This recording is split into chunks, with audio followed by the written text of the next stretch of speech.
नेपालको पुरानो राजमार्ग मध्येको एक हो त्रिभुवन राजमार्ग। विक्रम सम्वत 1956 निर्मित यो राजमार्ग काठमाडौँ र भारत जोड्ने पहिलो राजमार्ग हो।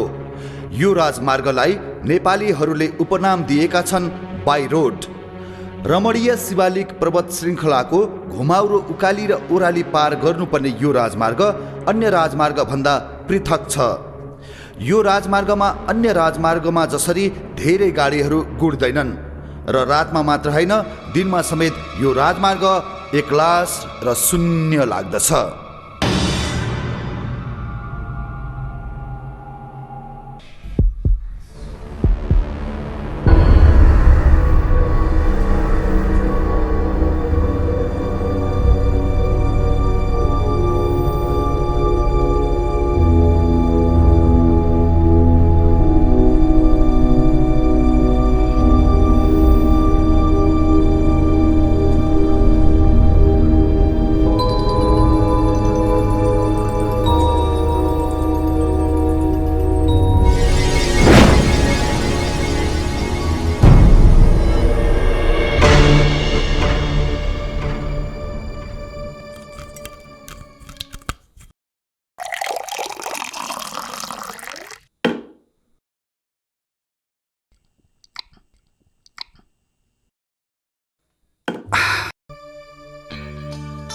साउने साउने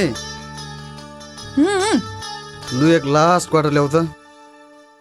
बाटो लामो छ, अब उकालो लाग्नु पर्ला। निकै दङ्ग छौ त। घरमा बुढीले पर्खिरहेकी होली होइन? 100% कुर्छ नि। अनि छुट्टी त बुढीसँगै मनाउने भयो नि, क्या लक्की।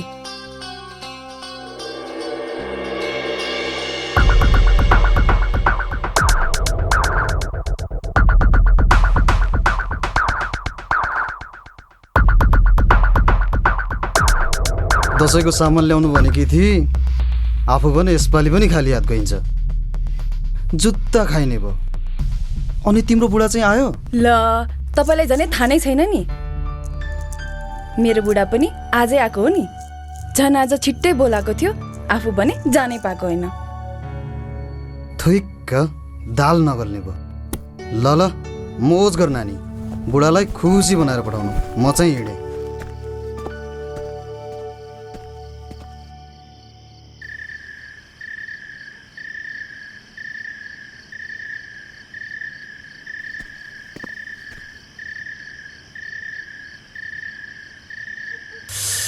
साला चिसो बढे जस्तो छ यार। 60 किलोमिटर छ, तुफान हान्नुपर्छ।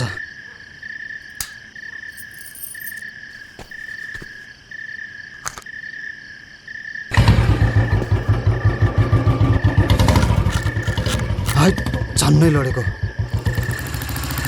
ठिकै भयो, खड्को गर्थ्यो।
अरे को केटी हो यार यो? बस कुरिरहेको छ कि के हो? तर यो किन एक्लै छ? स्वाग रहेछ।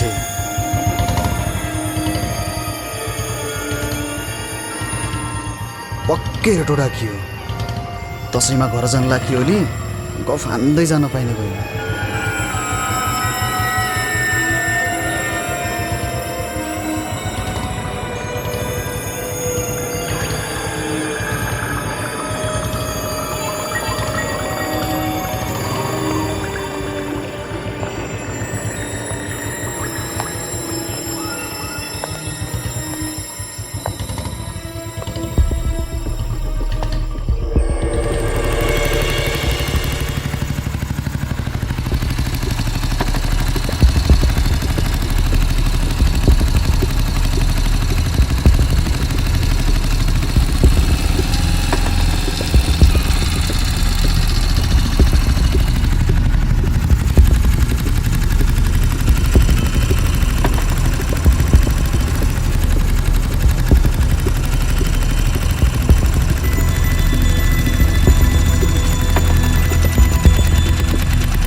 अनि के नाम नि तिम्रो? घर चाहिँ कता नि? मेरो नाम चाहिँ मुना हो, घर चाहिँ भैँसी। तपाईँको नि? मेरो नाम तोरण थापा हो, म आर्मीमा छु, घर चाहिँ हेटौडा। अनि यति राति के गरिरहेको नि? म आन्टीकोमा गएको थिएँ पालुङ। त्यही साथीहरूले मुभी हेर्न जाउँ भने अनि ढिला भयो। हो र? कुन मुभी हेरेको नि? घर।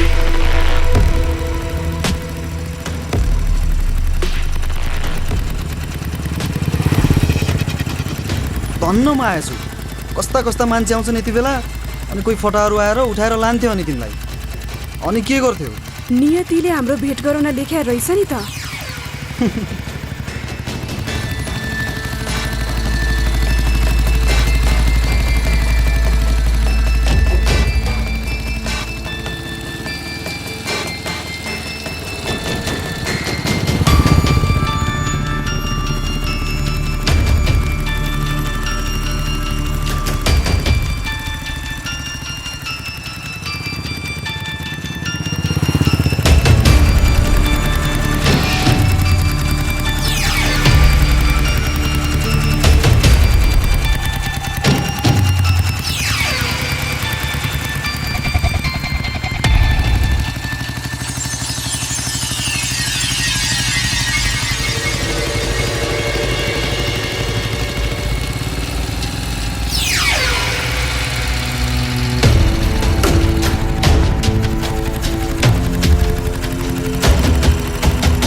हैट, के हो त्यो?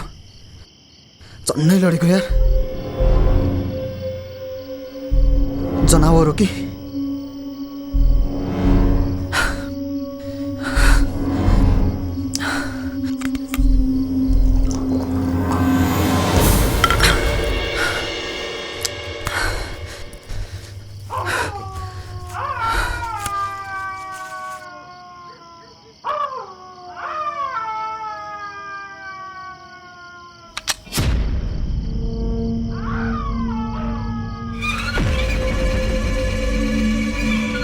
हेर हेर, आर्मी भएर डराएको।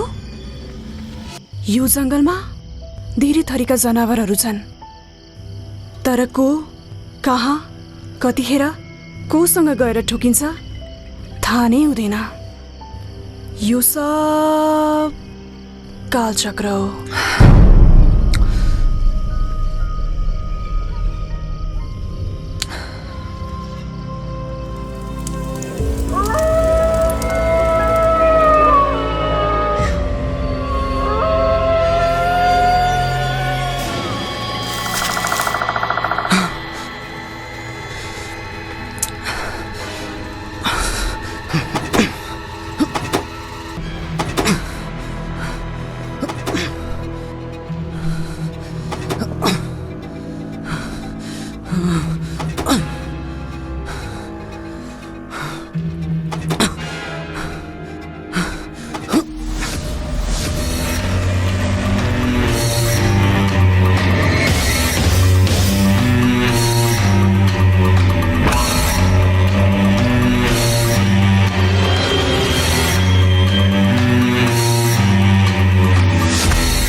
तिमीसँग भेट हुनु नै मेरो लागि ठुलो सौभाग्य रहेछ। मलाई त तिमी मन पर्यो है। बोल्ड पनि छौ, ब्युटिफुल पनि छौ। Can I have your number if you want है फेरि? मलाई पनि तपाईँ जस्तै साथी बनाउन ठुलो रहर थियो। आज पुरा भयो। मेरो नम्बर हो 98 60 70 41 29। नबिर्सिनुहोस् है फेरि। म बिर्सिन नि। 9860704129। यो नम्बर मेरो दिमागमा रजिस्टर भइसक्यो। Don't worry.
ल चेक पोइन्ट पनि आयो। तिमी टेन्सन नलिऊ, यहाँ सबले मलाई चिन्छ। आखिर म पनि स्टाफै हो नि। तिमी झर, म इन्ट्री गरेर आउँछु ल। झर न तिमी। सुनेनौ?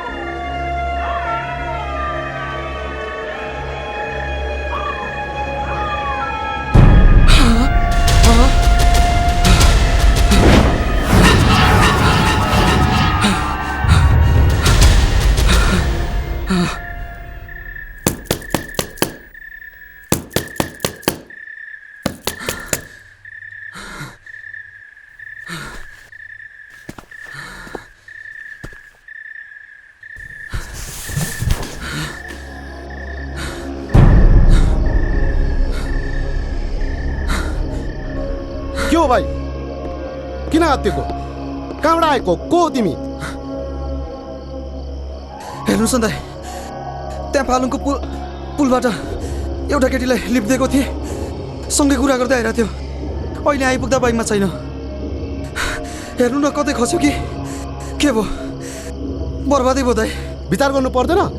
राति तँ पनि जङ्गलमा कतै केटीलाई छोडेर त आएनौ? यहाँ मोटरसाइकलबाट खसाल्यो। अब रेस्क्यु गर्नुपर्छ। केटीको नम्बर छैन? नम्बर 9860704129। यो नम्बर मेरो दिमागमा रजिस्टर भइसक्यो। Don't worry. छ साँच्ची। दाइ, म फोन गर्छु।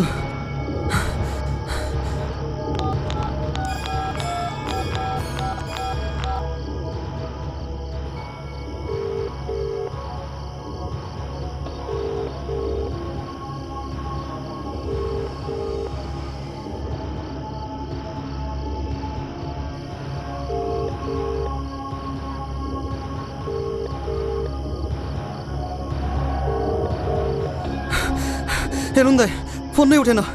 त्यो केटी पक्कै टर्निङमा खसे जस्तै छ। जाम दाइ, प्लिज रेस्क्यु गर्न।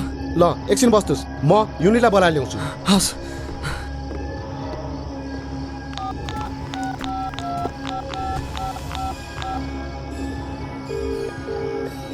हेलो हेलो, को बोल्नु भएको? यो मुनाको नम्बर होइन र? मुनाको नम्बर? तपाईँ चाहिँ को बोल्नु भएको नि? म मुनाको दाइ बोलेको। ए हेर्नु न, मैले उसलाई पालुङको पुलबाट लिफ्ट दिएको थिएँ। सँगै आइरहेको थियो। अहिले आइपुग्दा मसँग छैन। धन्न तपाईँले भेटाउनु भएछ। अनि उसलाई चोटपटक लागेको त छैन नि? तपाईँहरू कहाँ हुनुहुन्छ? बरु म त्यहीँ आउँछु। म त भैँसेको घरमा छु। यो के बकवास हो? मुना मेरी बहिनी आजकै दिन 5 वर्ष अगाडि पालुङको पुलमा बाइक एक्सिडेन्ट भएर मरिसके।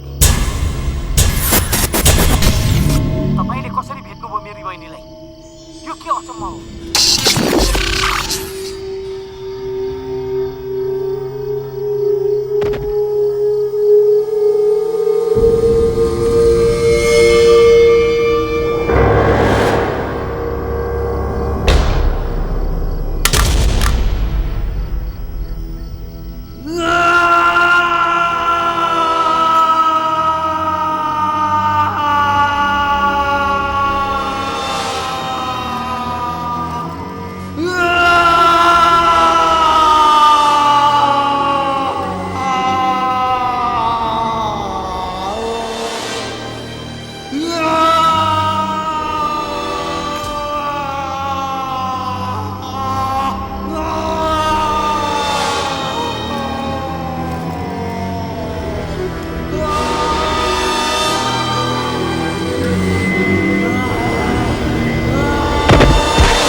सांसारिक सुखभोग गर्न नपाई अकालमै मृत्युवरण गरेका चेलीहरूको आत्मा यही लोकभर भड्किने गरेको हाम्रा जनश्रुतिहरूमा उल्लेख छ।